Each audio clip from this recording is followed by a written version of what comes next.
Question number 5. The assumption of the dash assumption of accounting states that if straight line method of depreciation is followed in one accounting year, then it should be continued in the next year also. एक बार method follow कर लिया तो अगले साल भी वही follow करना है. ये बात कौन से कॉन्सेप्ट ने कही है जी बताइए. Option number D consistency concept ने सिखाई है. ये कहता है जी कि आपके पास पूरी फ्रीडम है, एक बार चूज कर लो कि आपको कौन सा मेथड लेना. कोई बाउंडेशन नहीं है एसएलएम की, कोई बाउंडेशन नहीं है डब्ल्यूडीवी की. ये और किसी टॉपिक में भी स्टॉक वैल्यूएशन में सीखेंगे हम FIFO, LIFO, simple average, weighted average, ऐसे करके मेथड्स आते हैं. कॉस्ट अकाउंटिंग में सीखेंगे, उसमें भी जो आपको मेथड बढ़िया लग रहा है वो फॉलो कर लो एक बार. उसके बाद बार बार चेंज नहीं करना. अगर चेंज करना है तो कंडीशन होती है उसकी 3 कंडीशन. पहला एएस बोले, मतलब एएस में अमेंडमेंट आई है कि ये वाला फॉलो करना है इन टाइप की कंपनियों को, या फिर लॉ बोले, लॉ में कोई अपडेट आई है, अमेंडमेंट आया है, या फिर आपकी प्रेजेंटेशन प्रिपरेशन बहुत बेटर हो जाएगी अगर आप चेंज कर देंगे. इसके आपको ऑडिटर को सेटिस्फाई करना पड़ेगा कि सर हमने मेथड गलत चूज कर लिया था. एग्जांपल देते हैं. मान लीजिए हमारी कंपनी में जितनी भी मशीनरी हैं उस पे हम जो है एसएलएम मेथड लगाते हैं हर साल. इस बार हमने कोई मशीनरी जो है एक नई ब्रांच खोली है, नई फैक्ट्री खोली है ऐसे एरिया में जहां पर मॉइस्चर ज्यादा रहता है, पानी वगैरह आसपास ज्यादा रहता है, इस वजह से मशीन में ज्यादा जंग लग रहा है और जल्दी जल्दी मशीन डेप्रिसिएट हो रही है. तो ऐसे में अगर हमें लग रहा है कि डब्ल्यूडीवी से ज्यादा सूटेबल होगा, एसएलएम कम सूटेबल रहेगा इस वाली मशीन के लिए, ये हमें पहले आइडिया नहीं था, इसलिए अब चेंज करना चाह रहे हैं, तो सेटिस्फैक्टरी लगेगा तो चेंज कर पाएंगे, वरना चेंज नहीं कर पाएंगे. तो कंसिस्टेंसी कॉन्सेप्ट ही सिखाता है. तो जब भी ऐसा लिखा हो कि मेथड चेंज हो रहा है, पहले ये उसके बाद ये फॉलो कर रहे हैं, ऐसा क्वेश्चन दिख जाए तो कंसिस्टेंसी कॉन्सेप्ट है. डी ऑप्शन आंसर आ गया. आईएएसबी की फुल फॉर्म बताइए जी. Indian accounting standard, international separate standard board, accounting standard board. Sorry बताइए कौन सा ऑप्शन सही लग रहा है आपको. C sir, C sir B है. देखिए जो इंडियन वाला है, ध्यान रहे, जो इंडियन वाला बोर्ड है उसका नाम सिर्फ एएसबी है, अकाउंटिंग स्टैंडर्ड बोर्ड. जो इंडिया वाला बोर्ड है, बोर्ड क्या है सर, कमेटी है कुछ लोगों की, और मतलब उसमें जो लोग होते हैं उन्हीं जो सबसे सीनियर हो गए, जिनको ज्यादा नॉलेज है उस टॉपिक की, वो उस बोर्ड के मेंबर होते हैं और वो ही डिस्कस करते हैं आपस में कि क्या चेंज करना चाहिए, क्या अपडेट करना चाहिए. इसके लिए बोर्ड बनाया जाता है. तो इंडिया में जो है वो एएस है और इंडिया के जो बोर्ड है वो अकाउंटिंग स्टैंडर्ड बोर्ड एएसबी ये, और आईएएसबी जो है वो इंटरनेशनल अकाउंटिंग स्टैंडर्ड बोर्ड है. B option. और जो सी ऑप्शन में लिखा हुआ है ना इंडियन अकाउंटिंग स्टैंडर्ड बोर्ड, ऐसी कोई टर्म होती ही नहीं है. ठीक है, ठीक है, कंफ्यूज दे रखा है, ऐसी कोई टर्म होती ही नहीं है. ध्यान रहेगा जी. चलिए असर्शन रीजनिंग पर आ गए हैं. क्वेश्चन नंबर 7 पर. There should be complete and understandable reporting on the financial statements of all significant information relating to the economic affairs of the entity. Complete understanding होनी चाहिए. कंप्लीट हो मतलब कोई चीज छोटी ना हो, अंडरस्टैंडेबल हो मतलब इस तरीके से बनाया हुआ हो कि आम पर्सन भी समझ पाए. जरूरी नहीं उसको अकाउंट्स की प्रॉपर नॉलेज हो, वो भी समझ पाए. Reason, such disclosure of material information will result in better understanding of financial statements. अगर हम इस तरीके से डिस्क्लोज करेंगे तो ज्यादा अच्छा समझ में आएगा. बताइए कौन सा ऑप्शन सही लग रहा है आपको. सभी सहमत हैं, बिल्कुल सही है जी. अंडरस्टैंडेबल होना चाहिए, बिल्कुल सही लिखी है बात, और इस वजह से ज्यादा अच्छा समझ में आएगा. तो रीजन भी बिल्कुल सही है. ऑप्शन नंबर ए, असर्शन भी सही, रीजन भी सही और एक्सप्लेनेशन भी सही. क्वेश्चन नंबर 8 पर आ गए हैं जी हम. Another assertion reasoning. Assertion, it is not necessary to match revenues of the period with the expenses of that period to determine correct profit or loss. ये क्वेश्चन कह रहा है कि सही प्रॉफिट लॉस निकालने के लिए ये जरूरी नहीं है कि हम रेवेन्यू और एक्सपेंस को मैच करें. जरूरी होता है सर. ये एक बात किस कॉन्सेप्ट ने सिखाई है, मैचिंग कॉन्सेप्ट ने सिखाई. तो असर्शन तो फॉल्स हो गई. रीजन पढ़ लेते हैं. रीजन में लिखा हुआ है sir, therefore it is not relevant when the payment was made or received. all adjustments are made for all outstanding expenses and prepaid expenses. Question कह रहा है कि ये जरूरी नहीं है कि पेमेंट कब हो रही है, पेमेंट कब आ रही है, और all adjustments are made for all outstanding expense and prepaid expense. मतलब पॉइंट अक्रूवल बेसिस से आया हुआ है रीजन. अक्रूवल बेसिस ये कहता है कि पेमेंट कब हुई या कब आई ये मैटर नहीं करता. ट्रांजैक्शन जब होती है तभी रिकॉर्ड की जाती है और आउटस्टैंडिंग और प्रीपेड की एडजस्टमेंट की जाती है. There should be all adjustment for outstanding and prepaid. तो ये रीजनिंग जो रीजन है ये अक्रूवल कॉन्सेप्ट से आया हुआ है, उसे लिखा हुआ रीजन. तो असर्शन फॉल्स है और रीजन सही है. डी ऑप्शन आंसर आ गया. ये थे चैप्टर 1 से लेकर 3 तक के क्वेश्चंस. चैप्टर 4 पर आ रहे हैं जी. अब चैप्टर 4 पर आ रहे हैं. अब बेसिस ऑफ अकाउंटिंग. कितने बेस होते हैं अकाउंटिंग के? दो बेस. कौन कौन से? कैश बेसिस और अक्रूवल बेसिस. पहला question, which of the following cash और accrual basis of accounting is reliable. कौन सा ज्यादा रिलायबल है बताइए? एक्रूवल बेसिस सर ज्यादा रिलायबल है क्योंकि हर एक चीज रिकॉर्ड करता है, भले पे हुआ हो या ना हुआ हो, एक्सपेंस सारे रिकॉर्ड करता है, इनकम भी सारी रिकॉर्ड करता है, भले रिसीव हुई हो ना या ना रिसीव हुई हो. तो एक्रूवल बेसिस आंसर आ गया सर इसका B option. Question number 2, goods sold to Naresh for 12,000 rupees. ये मैं कॉपी पे चेक करने आता हूँ जी. आप कौन सा ऑप्शन टिक करते हैं आप?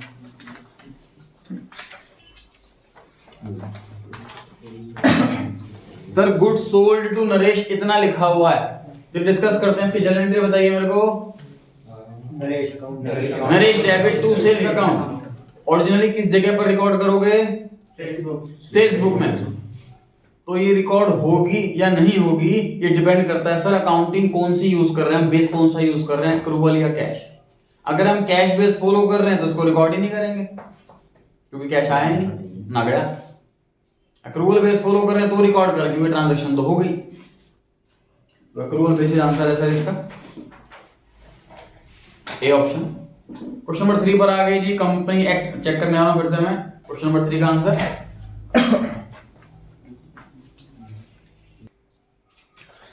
Accrual basis sir proprietorship partnership में. अगर आप आपको चोरी बताई थी पहले इंटरव्यू के लिए जा रहे हैं, अगर प्रोप्राइटरशिप में अकाउंटेंट की जॉब लग रही है आपको तो आप प्रोप्राइटर से पूछ सकते हो सर बताओ कैश बेस फॉलो करना है कि अक्रूवल बेस फॉलो करना है, जो आप कहो आपको आप कंफर्टेबल हो हम वो बना देंगे. हमको दोनों आते हैं.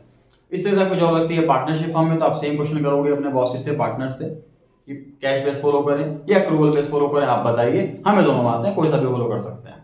लेकिन आपकी कंपनी में जॉब लगती है अभी क्वेश्चन पूछ लेते हैं बताओ जी कौन सा फॉलो करना है, हमें तो दोनों आते हैं. पहले दिन जॉब से निकाल देगा क्योंकि आपको पता होना चाहिए कंपनी एक्ट में कंपलसरी है अक्रूवल बेसिस. ध्यान रहेगा. Question number 4, which of the following is prepared as per cash basis of accounting. चलिए जी आराम में फिर चेक करने के लिए.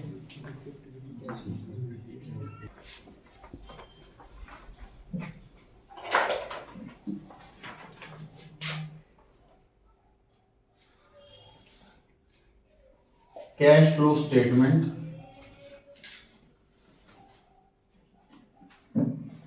Receipts and payments account. ठीक है एक्सप्लेन कर देता हूं. Income and expenditure account.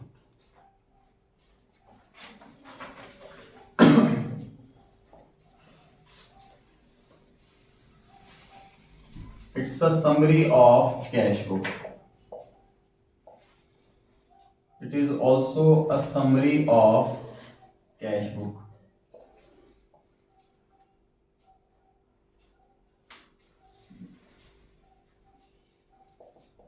It is similar to profit and loss account. बस ये फर्क है कि ये बनाया जाता है कंपनी में, ये एनपीओ में. एनपीओ क्या है सर? बिल्कुल सही. Not for profit organization. Cash flow statement बनाया जाता है कंपनीज के अंदर ही, कुछ भी नहीं है सर, कैश बुक की समरी है. रिसीट एंड पेमेंट अकाउंट ये भी बनाया जाता है एनपीओ के अंदर, ये कैश बुक की समरी है. जो बिजनेस के लिए जो प्रॉफिट के लिए काम नहीं करते वो एनपीओ होते हैं। हमारी 12th क्लास का पहला चैप्टर यही एनपीओ, एग्जाम में 10 मार्क्स का आता है। इनकम एंड एक्सपेंडिचर अकाउंट, ये प्रॉफिट एंड लॉस अकाउंट की तरह होता है जिसमें एक्सपेंसेस और इनकम लिखी जाती हैं ताकि प्रॉफिट कैलकुलेट हो पाए। ये भी एनपीओ में बनाया जाता है, नोट कर सकते हैं जी आप। अब हम क्वेश्चन को दोबारा पढ़ते हैं कि बताइए कैश के बेस पर ट्रांजैक्शन कहाँ कहाँ रिकॉर्ड होगी। तो कैश फ्लो स्टेटमेंट और receipt and payment, C option. C में लिखा हुआ बोथ ए एंड बी, तो सी ऑप्शन आंसर होगा। नोट करेंगे जी आप सब।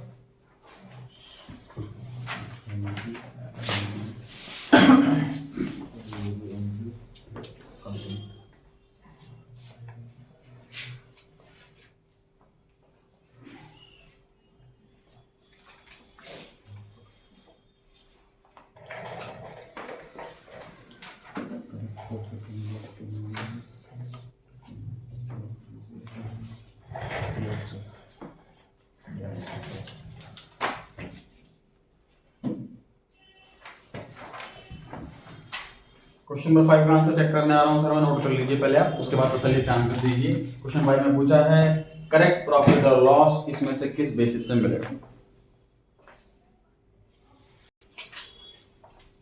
एक्रूवल बेसिस ऑफ अकाउंटिंग से सर करेक्ट प्रॉफिट लॉस निकलता है। ध्यान रहे प्रॉफिट और लॉस कैश बेसिस से भी निकलता है लेकिन वो करेक्ट नहीं होता। क्वेश्चन में अगर पूछा होता प्रॉफिट और लॉस इज एज सर्टेन, तो बोथ टिक करके आना है, ठीक है। करेक्ट वाला प्रॉफिट पूछा इसलिए एक्रूवल टिक कर रहा है। चैप्टर नंबर 5 पर आ रहे हैं सर हम, अकाउंटिंग इक्वेशन।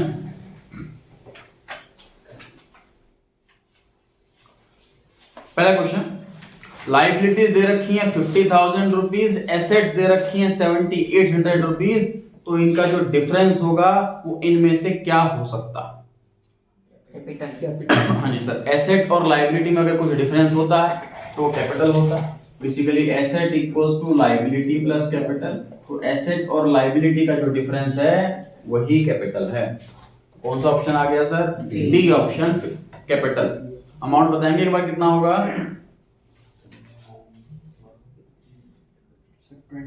42,200 सही, 42,200। 50,000 रुपए की एसेट है, उसमें से माइनस कर देंगे आप। इसमें अमाउंट गलत दे रखा है ना, 7,800। इसमें लाइबिलिटी का अमाउंट दे रखा है 50,000, एसेट का अमाउंट रखा 7,800। फिर अमाउंट की तो मिस्टेक है क्वेश्चन के अंदर, प्रिंटिंग मिस्टेक है। हाँ जी, बी ऑप्शन में सर डिवेंचर दे रखे हैं। डिवेंचर क्या होते हैं सर, जब हम पब्लिक से लोन लेते हैं तो उसको डिवेंचर कहते हैं। Loan taken from public is called debentures. 12th class book number 2 chapter number 10 and 11, 2 chapters हैं इस एक वर्ड पर, डिवेंचर्स। वहां पर इसका कॉन्सेप्ट, जर्नल एंट्रीज, लेजर सब सीखेंगे।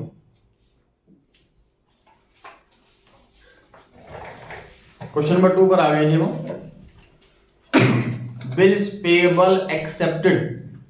ऑप्शन छोड़िए, मुझको जर्नल एंट्री में कॉपी पे चेक करने आ रहा हूं।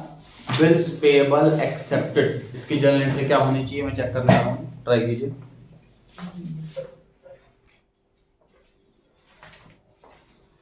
जब कुछ खरीदते हैं उधार में,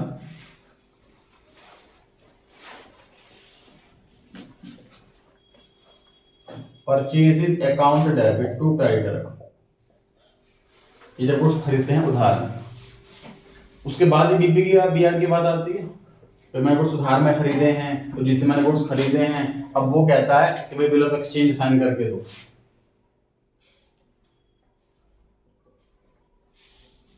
तो अब मैं इस क्रेडिटर को बिल ऑफ एक्सचेंज साइन करके दे रहा हूं। तो ये एंट्री है जी बिल एक्सेप्ट करने की। Creditor debit to bills payable account. Creditor नाम की लायबिलिटी कम हो जाती है, बीपी नाम की लायबिलिटी बढ़ जाती है। चैप्टर जिसने नहीं पढ़ा है, इवनिंग में स्टार्ट हो गई 16 दिसंबर से, तो पढ़ेंगे चैप्टर डिटेल में। तो एंट्री क्लियर कर लिया सर हमने। अब इसे देख सकते हो क्या हो रहा है, मतलब क्रेडिटर एक लायबिलिटी है, बीपी भी एक लायबिलिटी है। अब इससे आप हिंट लगा सकते हो कि सर अकाउंटिंग इक्वेशन में कहाँ क्या करना चाहिए। और अब मैं ऑप्शन देखने के लिए आ रहा हूँ, फिर उठ रहा हूँ, ढूंढो कौन सा ऑप्शन सही।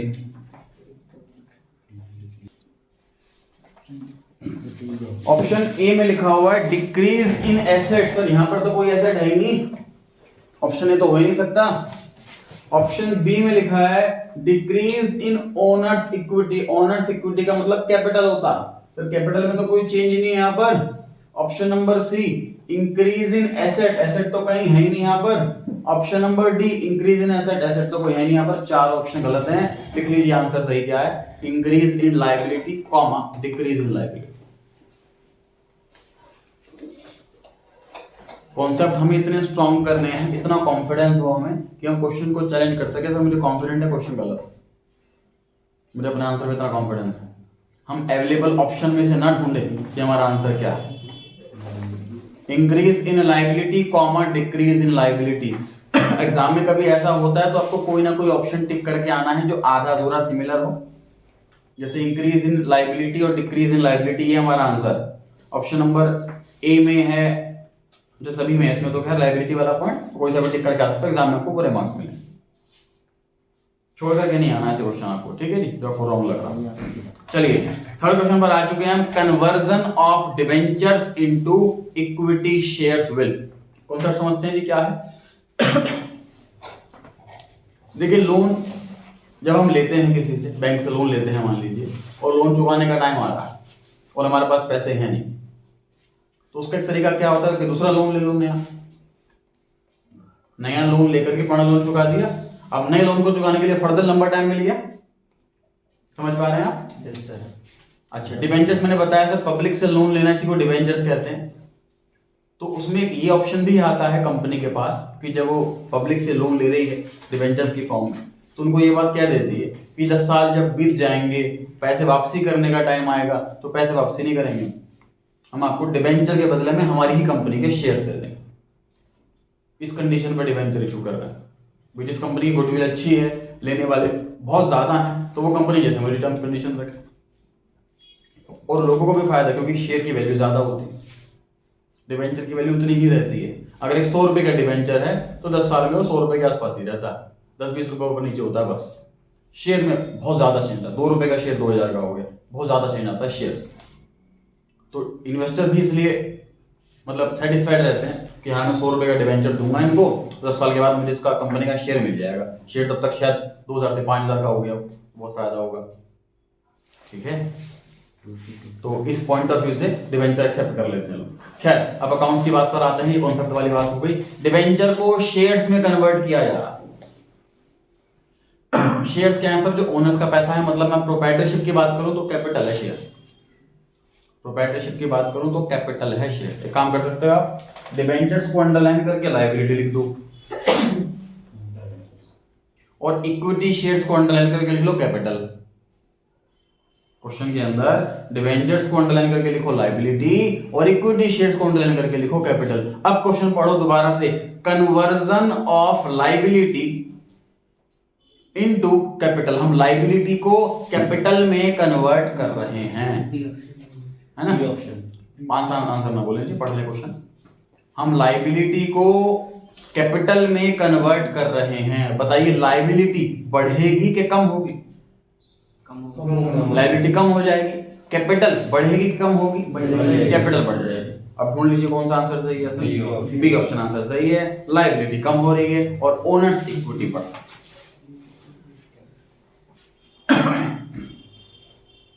Question number 4, interest on capital provided will. Interest on capital की तो मैं जनरल चेक करने के लिए आ रहा हूं, तैयार है?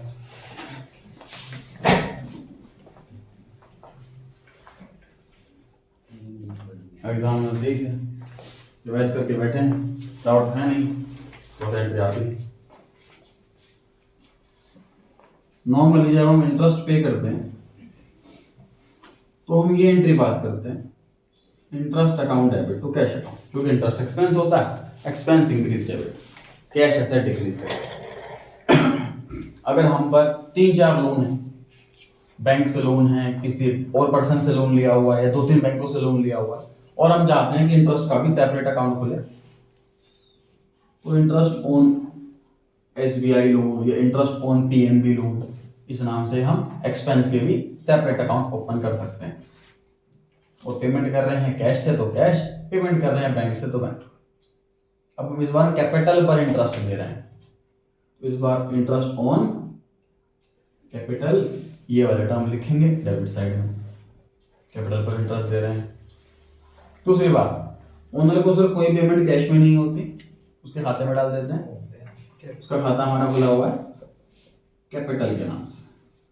काफी बच्चे इंटरेस्ट को क्रेडिट साइड में लिख रहे थे, इंटरेस्ट इनकम थोड़ी है इस टॉपिक के अंदर, हम कैपिटल पर इंटरेस्ट दे रहे हैं तो हमारे लिए एक्सपेंस है, एक्सपेंस तो हमेशा डेबिट ही होगा, क्रेडिट थोड़ी ना होगा, ठीक है।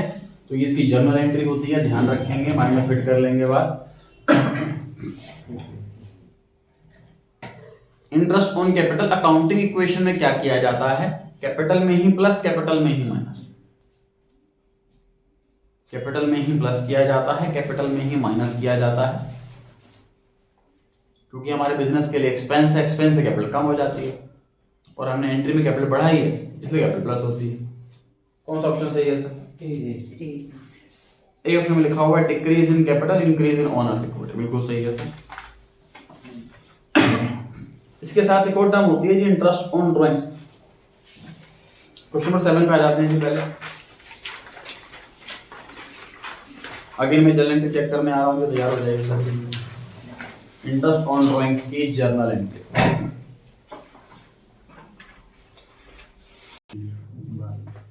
मुझे बताइए इंटरेस्ट ऑन ड्राइंग इनकम है कि एक्सपेंस है? इनकम। अगर आप एक्सपेंस बोल रहे हैं तो आपको पता ही नहीं इंटरेस्ट ऑन ड्राइंग होती क्या है। प्रोप्राइटर ने पूरे साल बिजनेस से जितना भी पैसा निकाला, बिजनेस अब प्रोप्राइटर से इंटरेस्ट चार्ज कर रहा, प्रोप्राइटर से इंटरेस्ट ले रहा है बिजनेस, और अकाउंटेंट बिजनेस के हैं तो इंटरेस्ट ऑन ड्राइंग बिजनेस के लिए इनकम है, इनकम हमेशा क्रेडिट होती है। To interest on drawings credit होगा ये वाला अकाउंट, ये इनकम है बिजनेस के लिए। तो पैटर्न ने जितना पैसा विड्रॉ करा है पूरे साल उस पर इंटरेस्ट चार्ज कर रहे हैं, इसको बोलते हैं इंटरेस्ट ऑन ड्राइंग्स। तो प्रोप्राइटर का सर खाता खुला हुआ है, हमारे यहाँ दो खाते खुले हुए हैं, एक तो ड्राइंग्स अकाउंट खुला हुआ है और एक कैपिटल अकाउंट खुला हुआ है। मतलब प्रोप्राइटर से डीलिंग हम कैश में नहीं करते, उसके अकाउंट से कुछ पैसा काटना हो तो ड्राइंग्स, उसके अकाउंट में पैसा डालना हो तो कैपिटल। इस बार हमें अकाउंट से पैसा काटना है उसके, इसलिए ड्राइंग्स। इसकी जर्नल एंट्री होती है जो हम कर लें, drawings account debit to interest on drawings.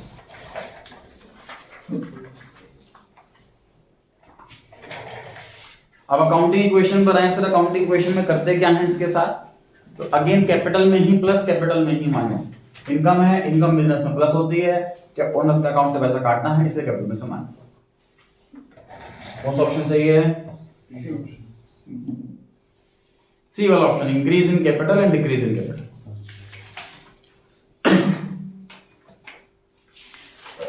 वापस आते हैं क्वेश्चन नंबर 5 पर। डेप्रिसिएशन एसेट्स पर चार्ज करा है, चलिए मैं चेक करने आ रहा हूं कौन सा ऑप्शन सही है।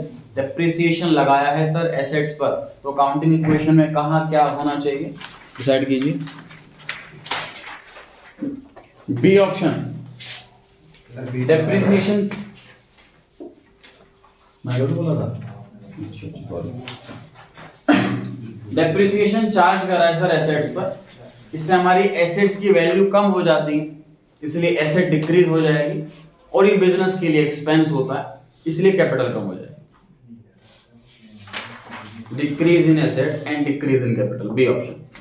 क्वेश्चन नंबर 6 पर आ गए हैं जी, स्टार्ट कीजिए, ट्राई कीजिए। गुड्स बेचे हैं 20,000 वाले 23,000 में, मतलब 3,000 के प्रॉफिट पे बेचे, ट्राई कीजिए।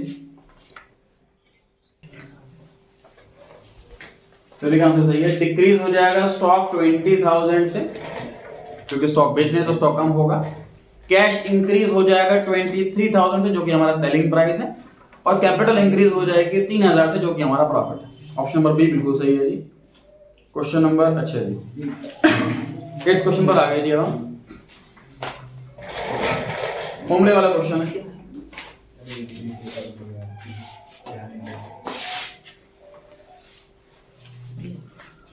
पढ़ें। राम ने बिजनेस स्टार्ट किया है 1 अप्रैल 2015।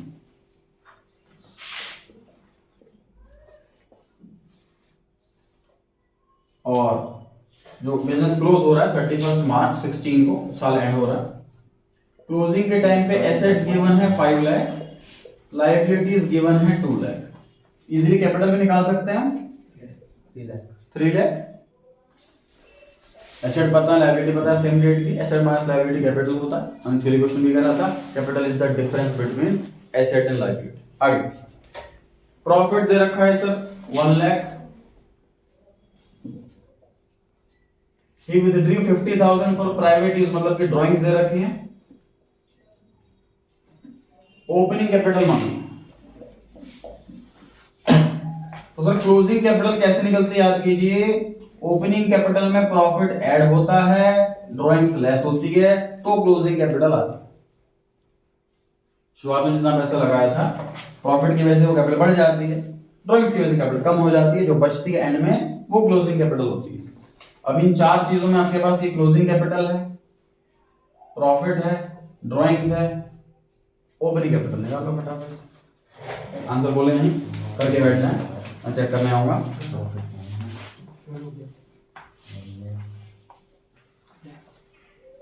हाँ जी,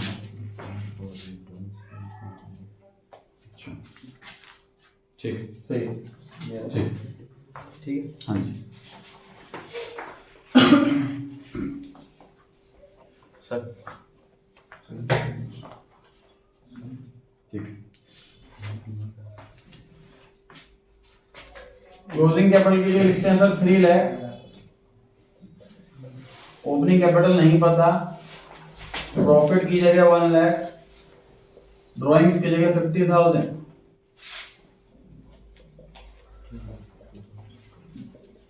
वन लाख में से 50,000 रुपीज गए, बचा 50,000। ये इधर जाके माइनस हो जाएगा।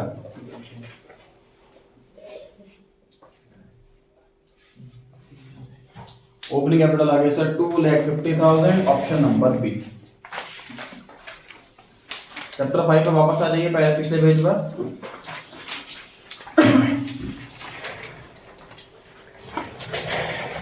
अब आपसे मैं क्वेश्चन उल्टे करवा रहा हूं, मतलब क्वेश्चन में के बाद ऑप्शंस ढूंढने थे, ऑप्शन में से आपको क्वेश्चन ढूंढना है।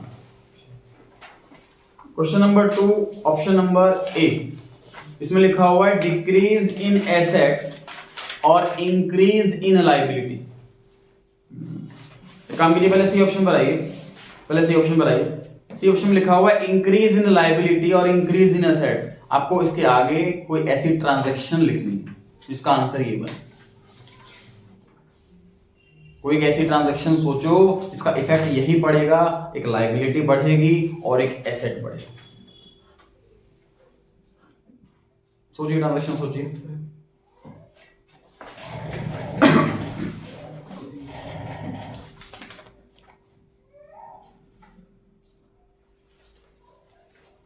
अच्छा, आपने जनरल एंट्री लिखी है, ठीक है।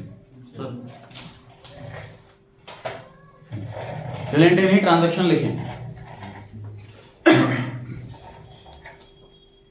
चलिए जी, मैं बोलता हूं, एग्जांपल दे रहा हूं आपको, दूसरा आपको लिखेंगे आप। Goods purchased on credit. हमने गुड्स अगर उधार में खरीदे हैं तो उससे एक एसेट बढ़ेगी, गुड्स वाली, स्टॉक वाली, और क्रेडिट ना लायबिलिटी बढ़ेगी। फॉर एग्जांपल सोचो, और बोलो जिसके माइंड में हो।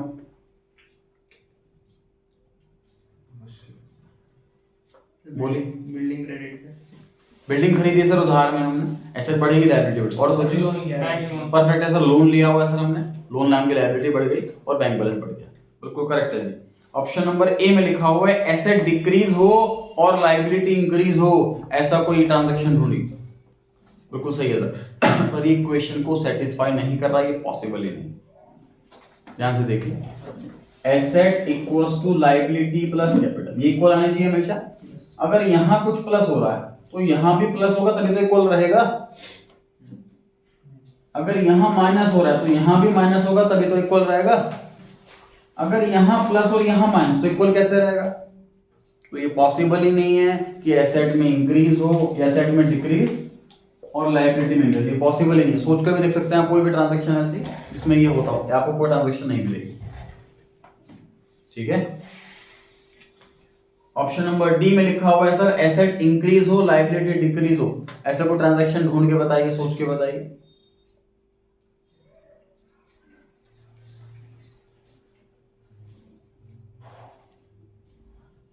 सही सही,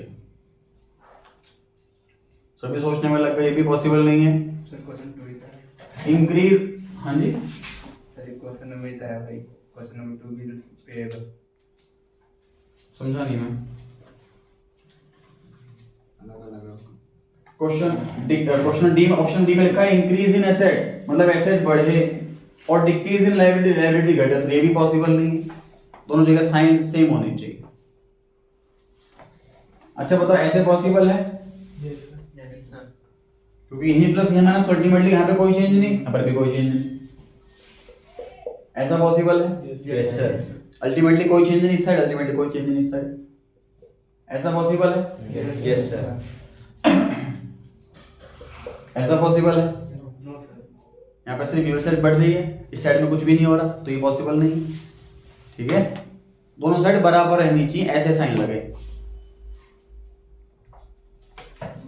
थर्ड क्वेश्चन में लिखा हुआ है सर ऑप्शन नंबर, अच्छा ए हो गया, बी भी हो गया, सी हो गया, ऑप्शन सारे सेम है सारे, है ना।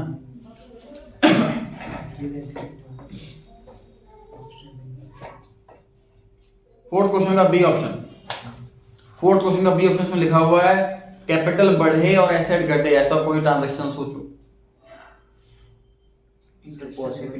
करेक्ट, ये भी पॉसिबल नहीं है सर। कैपिटल बढ़े और एसेट घटे, सोच के देखो इक्वल रहेगी दोनों साइड, तो ट्रांजैक्शन पॉसिबल नहीं है।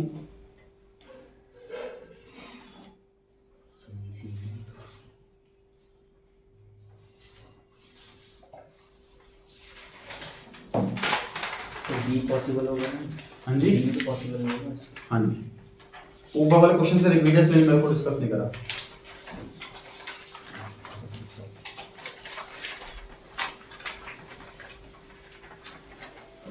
ऑप्शन बी तो इसी का आंसर था ना, सी ऑप्शन देखिए, एसेट बढ़े और लायबिलिटी बढ़े,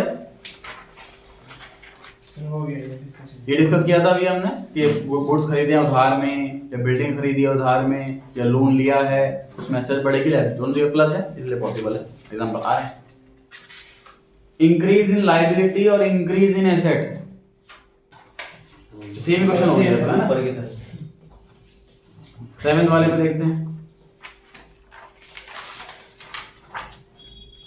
ये कैपिटल वाले ही हैं सारे के सारे, है ना।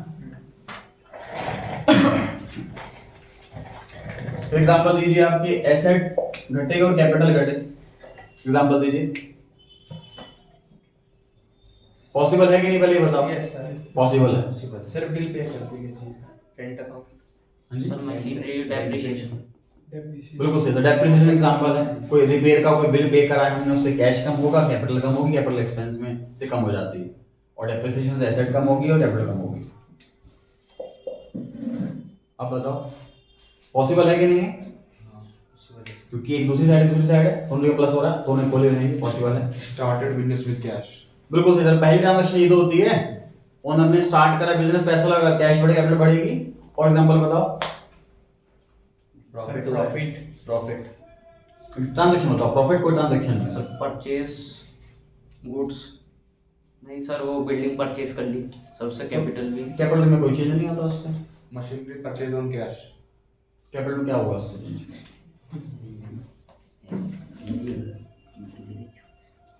कैपिटल में चेंज आना चाहिए ना। सेल ऑफ गुड्स फॉर 10,000 इन 12,000। 10,000 के गुड्स सर हमने 12,000 में बेचे, तो यहाँ प्लस होगा 12 माइनस होगा 10, तो अल्टीमेटली प्लस होगा 2, और प्रॉफिट प्लस होगा यहाँ। बिल्कुल सही। और एग्जांपल बताओ। चैप्टर बहुत स्ट्रॉन्ग करेगा आपका, और आप आंसर से क्वेश्चन की तरफ आओगे, आप ट्रांजैक्शन खुद माइंड में बना पाओगे, क्रिएट कर पाओगे। सर वो डिस्काउंट मिला। डिस्काउंट रिसीव से एसेट्स में कोई इम्पैक्ट नहीं आना।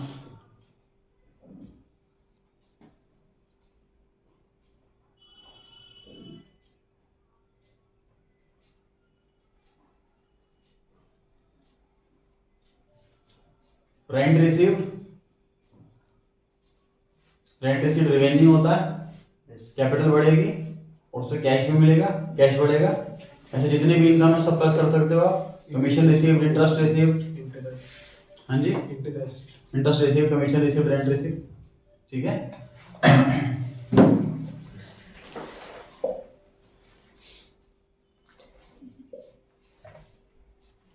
Asset minus liability minus possible है कि नहीं है? पॉसिबल है, बताइए, एग्जांपल बताइए। डेटर्स ट्रांजैक्शन बताओ, अकाउंट नहीं। The paid rent. Rent pay करेगा तो उससे लायबिलिटी का कोई इम्पैक्ट नहीं आएगा। कैश पेड टू क्रेडिटर बिल्कुल सही एग्जांपल है सर इसका। हमने क्रेडिटर को पैसे दे दिए, लायबिलिटी का हम कैश का। और एग्जांपल बताइए। Goods sales on credit. Goods अगर हम उधार में बेचेंगे तो लायबिलिटी ना बढ़ेगी ना घटेगी।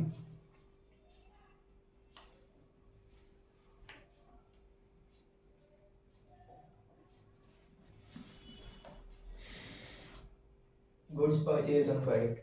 उससे प्लस होगी लायबिलिटी, बढ़े घटेगी नहीं। देखो सिंपल सी बात, आसान तरीका सर, लायबिलिटी घट रही है तो हमें कोई ऐसी ट्रांजैक्शन दिमाग में लानी है जिससे लायबिलिटी घटे।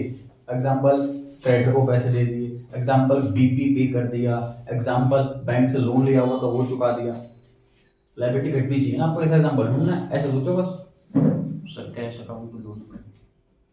लोन टू कैश, सही, क्लियर हो गई जी बात? पॉसिबल है? Yes, sir. परचेज करिए machinery sir, payment hand to hand कर दी हमने।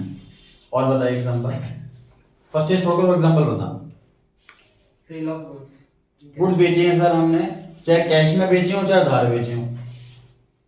अगर गुड्स बेचेंगे तो गुड्स कम हो जाएंगे, कैश में बेचा तो कैश बढ़ेगा, उधार भी है तो डेटर बढ़ेगा, दोनों ही साइड होती है। बिल्कुल सही है सर, परचेज सेल हो गया। और कोई तीसरा एग्जांपल?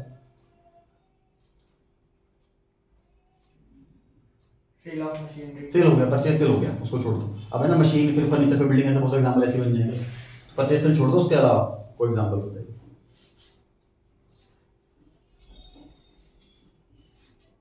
कोई एक एसेट बढ़े, कोई एक एसेट घटे, लायबिलिटी में कोई चेंज नहीं होना चाहिए, कैपिटल में कोई चेंज नहीं होना चाहिए, ऐसा कोई एग्जांपल सोचना।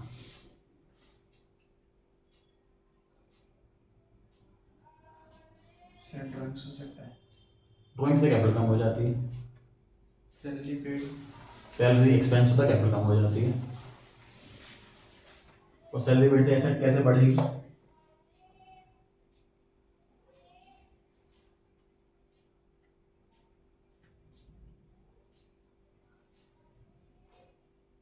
Sir cash account to bank account. Sir perfect cash answer है जो हमने बैंक से पैसे निकाल लिए, कैश बढ़ गया, बैंक अमाउंट का बिल्कुल बढ़िया एग्जांपल है जी। इसी को उल्टा भी कर सकते हैं, पैसा बैंक में जमा कर दिया, cash deposit into bank, bank बढ़ गया, कैश कम हो गया, इससे बढ़ रही है, कैसेट कम हो रही है। डेटर से पैसे मिल गए, एग्जांपल सोचो, cash received from debtor, cash बढ़ेगा, डेटर कम हो जाएगा। और एग्जांपल, डेटर से बीआर मिला, बीआर बढ़ेगा, डेटर कम होगा।